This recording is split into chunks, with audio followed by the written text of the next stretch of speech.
All right, Shalom. Shalom. It's your brother Quashad. Brother Kalaya. From the Great Millstone New Orleans camp. Coming at you with a quick lesson, and Lord willing to be edified. But before we get started, I want to give our praises, glory, and infinite honors unto Yahweh, Ba'ashem, Yahushua, Ba'ashem, Kodash, double honors to the apostles and the elders of Great Millstone, who taught us to truly root well. Shalom, my Barakim, and Bakharim. All right, which is peace and blessings to hopefully elect. And those that believe in the gospel, and may you endure to the end, Lord willing. All right, and we're just gonna get into the lesson, man. Just basically predicated on, right, the Lord is only dealing with, the righteous fruits, all right, because, I was listening to Apostle Hall, speak on, different history and things, and how, certain men have went certain ways, all right, and other men have went different ways, all right, and it just reminded me of how that, as it says in Mark 8:24, that men, all right, are people, are trees, in which, these trees ultimately bear fruit, all right. Now here, just to put a little context for you, all right, here at Great Millstone, all right, we are all the way down to the youngest man, we are fruits of who? All right, our elders, all right, different heads of, the camps, right, different brothers that's over you, right? We are fruits of them, right? We are fruits from the apostles all the way down to the youngest man, you see? But it's going to come a day, all right, where the Lord is going to come and pick the fruits that he's been dealing with, man, all right? And it ain't going to be no ifs, ands, or buts, all right? The Lord is going to pick those fruits. Matter of fact, start me off with that second Esdras. Oh, you know I was coming. Oh, kind. Come on, man. Kind. You got it. It's the book of Second Esdras, chapter 9 and 20. And it reads, it says, "So I considered the world, and behold, there was peril because of the devices that will come into it. And I saw and spared it greatly, and have kept me a grape of the cluster, and a plant of a great people." Right. Keep going. "Let the multitude perish then, which was born in vain, and let my grape be kept, and my plant, for with great labor have I made it perfect." Right. All right. It says he saw and spared it greatly, and have kept him a grape of the cluster. All right. And what this is synonymous with, all right, is called being hand-picked. All right. You use a whole cluster of grapes, right? You get a cluster of grapes, they got 15, 20 grapes on there, but you only pick the grapes. Oh, this one look perfect, right? This one is withering a little bit. I don't want that one. You hand picking those grapes, all right? And that's what the Lord has done with his men, all right? These men that you see out prophesying on the highways and byways, all right? Some of them are hand picked by the Lord, all right? And some of them aren't, you see? All right, and tall tale signs, okay, in which we're going to get into what the fruit actually is, but it's beautiful that precept came out first, all right, because we're going to see, all right, with that grape that the Lord wanted, all right, to be spared versus the grapes, the cluster of grapes that's just going to, get tossed in the trash, man, Now, if I could say, it said, back in that verse 22, it says, "For with great labor have I made it perfect." Right? With great labor have the Lord made, right, his elect perfect. You see, complete. Ultimately, he's putting so much work into the elect, right? Going into your afflictions, right? The things that in which we get challenged with on a daily basis, okay, to make us perfect, man. You're not going through these different trials and tribulations for nothing. Right? It's ultimately to make you to the place in which Yahweh Ba'ashem Yahushua deems you perfect, but you got it, huh? Yeah, let me get that, Matthew? That Bible, Okay. That commentary I had sent you. And I wanted to say this too, Shalak, I forgot to say it, when you go into husbandry, right? Yeah.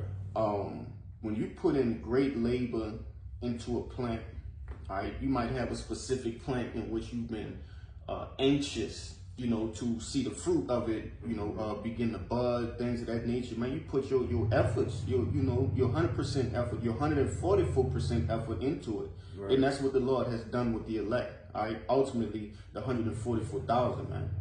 you know. Yeah. All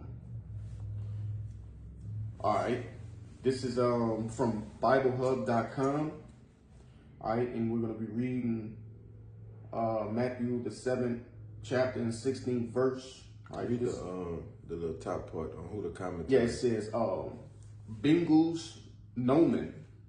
All right, it says the fruit is that which a man like a tree puts forth from the good or evil disposition which pervades the whole of his inward being, learning compelled from every quarter and combined with language does not does not constitute fruit, which consists of all that which the teacher puts forth from his heart in his language and conduct as something flowing from his inner being like milk. You see that? Read that part again. It says spoke about the language and the conduct. Yeah, it says that which a teacher puts forth from his heart in his language and conduct as something flowing from his inner being like milk, which the mother gives from her own breast. Right. So a part of your fruits is read that part again. It says language and what? It says in his language and conduct. Right, in your language and your conduct, man. All right, the way you conduct yourself off camera, That's the way right. that you teach, the way that you speak on camera. Both of these things are a part of your fruit, okay?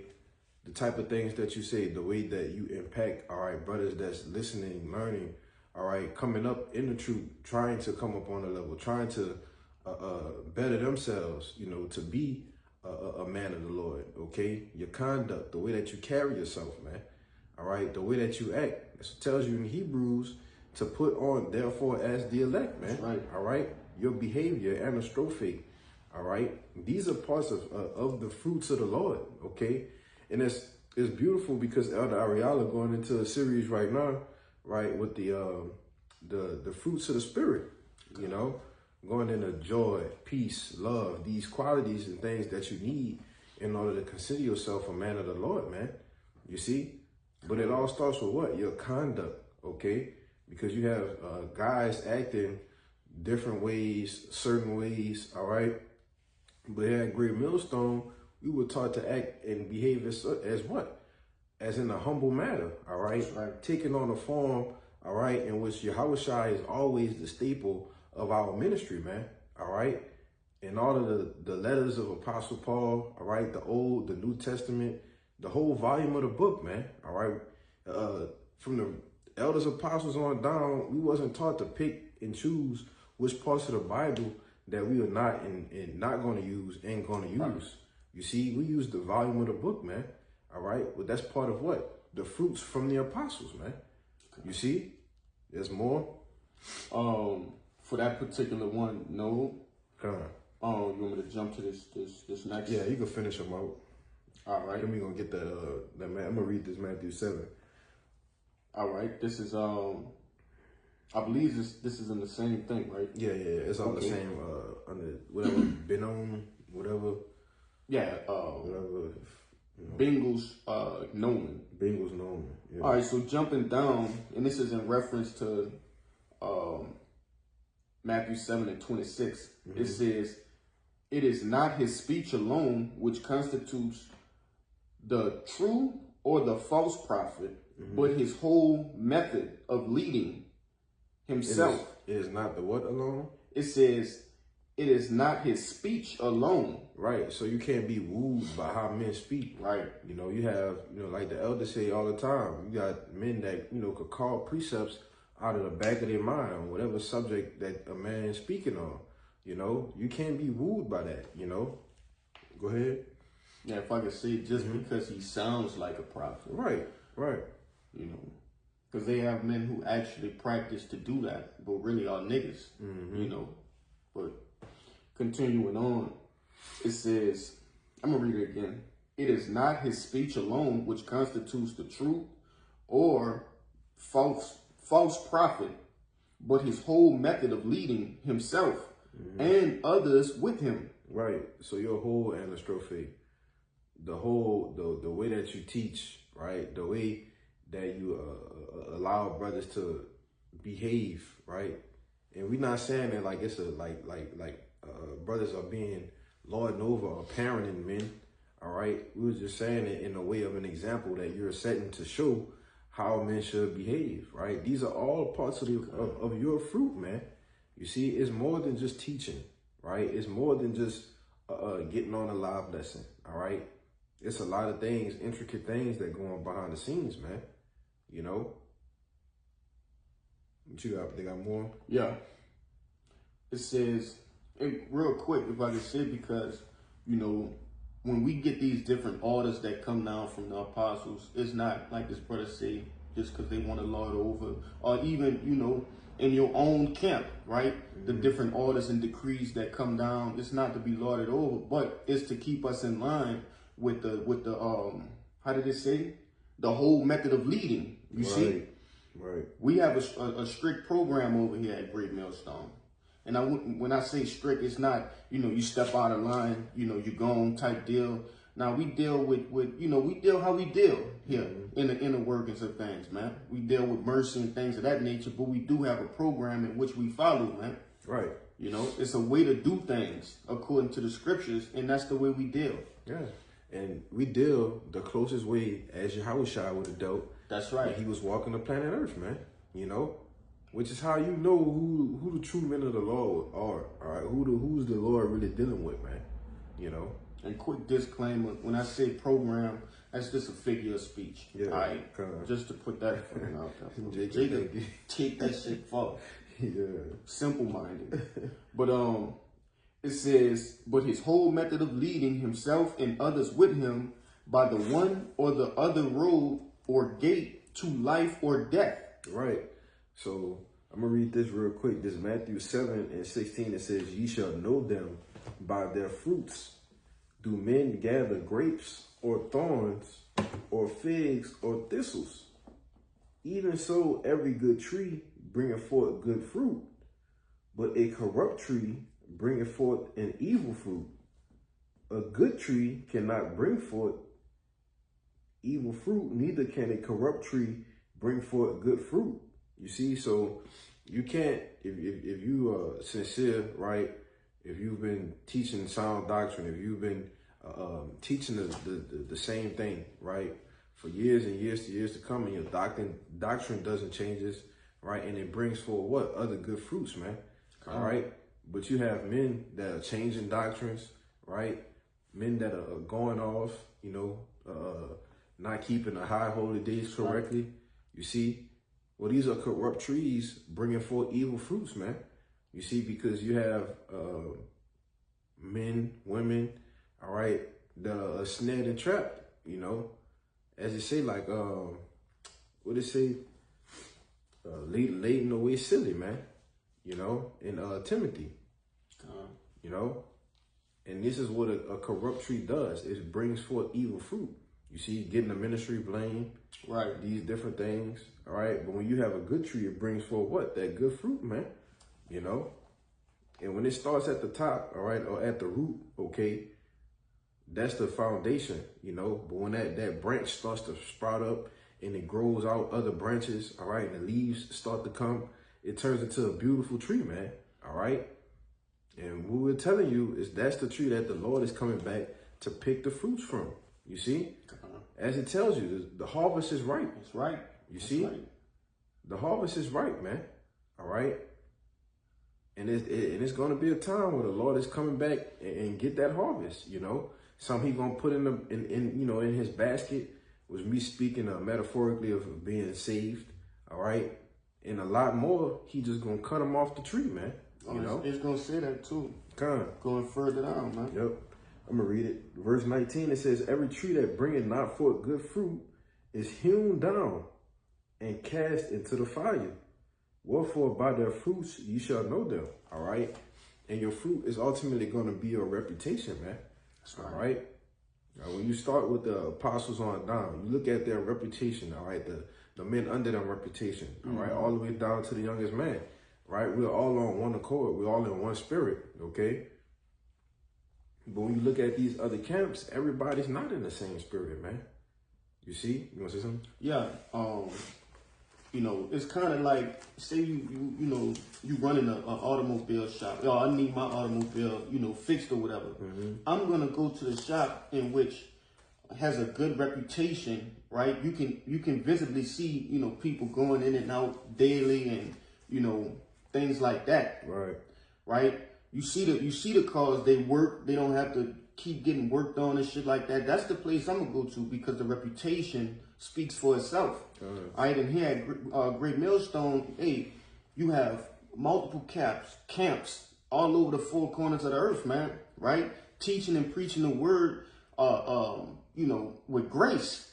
Okay, these other camps, yeah, they all over, but majority of those dudes don't even know what the hell they doing, man. Right. Don't know how to break the precepts down, right? No breakdowns at all. Okay. So, it shouldn't be hard for you to, like the elder always said, when you have a new guy coming into the truth and he's inquiring, all right, about the different camps and things of that nature, line them all up and then you decide yourself, okay? And you should know by their fruits, man. But you got it. I still got more in that other one. Okay, you can finish that out. Right. This pursuant to Matthew 5:10. That's the last one, right? Yeah, that's the last one. It says, the fruits indeed are the tokens or evidence of the truth or falsehood of the prophet. You see? Wherefore ye shall know them by their fruits, man. That's right. All right, by the evidence, by the tokens, right? The things that we speak and say, will they come to pass? You see? The conduct, the way that we are telling you to behave, to be humble, to take on the form of as it said about Yahushua, take on the form of no reputation, laying not up for yourselves treasures on earth. Right. These are the tokens that we, are taught to tell you. You see, because there's a point you made. Some guys can't even go out and teach. God, you've been in the truth 10 years and you can't even teach. You can't break down Gentiles. Yeah. You can't break down the diaspora. These are real things too, though. Yeah. They just wooed by, like you said, a guy who sounds like a prophet or looks like a prophet. Yeah. Whatever that means, Right. But they got more? That was it? Yeah, they got more. Okay.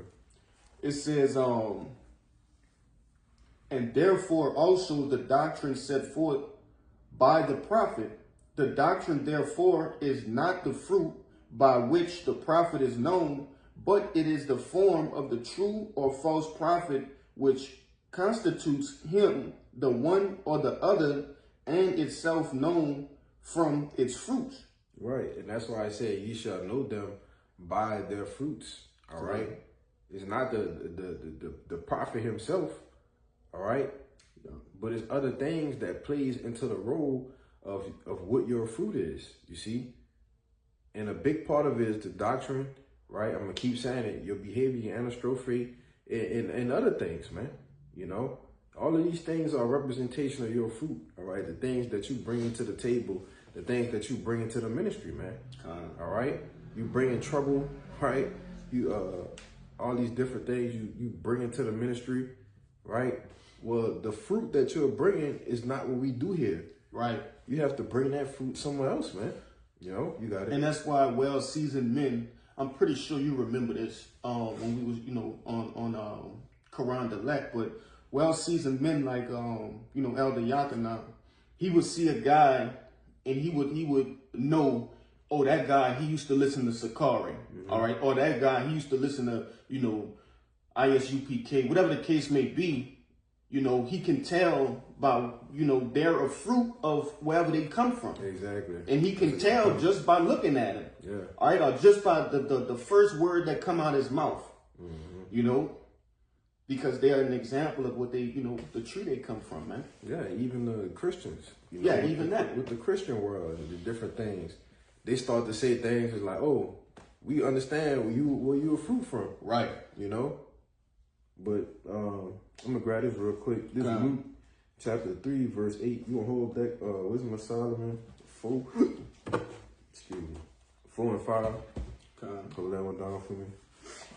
This is Luke chapter 3, verse 8.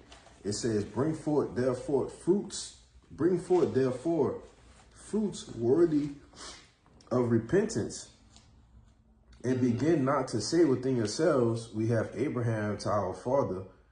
For I say unto you, that power is able of these stones to raise up children unto Abraham. And now also the axe is laid unto the root of the trees. In every tree, therefore, which bringeth not forth good fruit, is hewn down and cast into the fire. You see? And so that's what we about, man. Bringing forth fruits that's worthy to repentance, all right? That's worthy to receive that godly sorrow, you see? We're not bringing forth fruit that's just, you know, in this thing just to continue to be in the world, all right? To continue laying up treasures in the world. You know, we bringing forth fruits that's wholeheartedly going to trust in Yahweh B'Shem El-Shai, all right? That's going to believe and have faith, you see? Because if you're not a good fruit, it says you're going to be hewn down and cast into the fire, man. You know? You got it. Which is ultimately those nuclear missiles, man, those ICBMs, you know? Just wanted to say that too. Because they missile food, man. Yeah, that's it. Missile food. I got that wisdom. Go ahead. It's the book of Wisdom of Solomon, chapter 4 and 4 and 5, huh? Go down to 5. Yeah. Con. It says, for though they flourish in the branches for a time, yet standing not fast, they shall be shaken with the wind, and through the force of the winds they shall be rooted out. Right, and which, you know, you read the top of this chapter, it's actually talking about children, you know, and what your children are what? They are the fruits, all right, of your seed, man. That's right. You see? Go ahead. Nah, that's heavy because I was gonna mention that earlier, but we went back into the you know, that little Bible hub thing. You could tell the tree of a badass kid, man. You could tell because he's a product of that tree. He's the fruit of that tree. But when you see a kid that's respectful, you know, have manners, right? Nice vocabulary. You understand? He come from a good stock. He come from a good tree, man. That's a good point. But verse 5, it says, the imperfect branches shall be broken off. Right. So just like the scriptures say, if you got a rebellious child, what you supposed to do to him, you know? Yeah. But just like that scripture said, it's saying the same thing right here. The imperfect branches shall be broken off. Because why? Go ahead.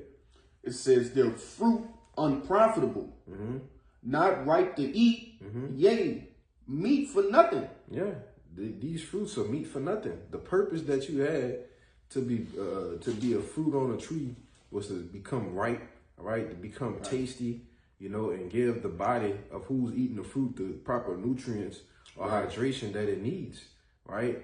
But if a fruit can't do that, what purpose does it serve to me? You see? In the same way, the same thing is how the Lord feel about the righteous and the unrighteous fruits, man. You know? That's why I said, you know, back in that second Ezra, they were born in vain. That's right. You know? Yeah, it was born without a purpose, man. You know? You got anything? No, that pretty much was it that I had.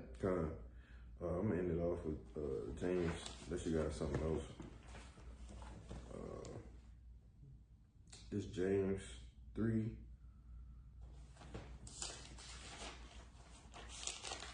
And 17, it says, but the wisdom that is from above is first pure, then peaceable, gentle, and easy to be entreated, full of mercy and good fruits, without partiality and without hypocrisy.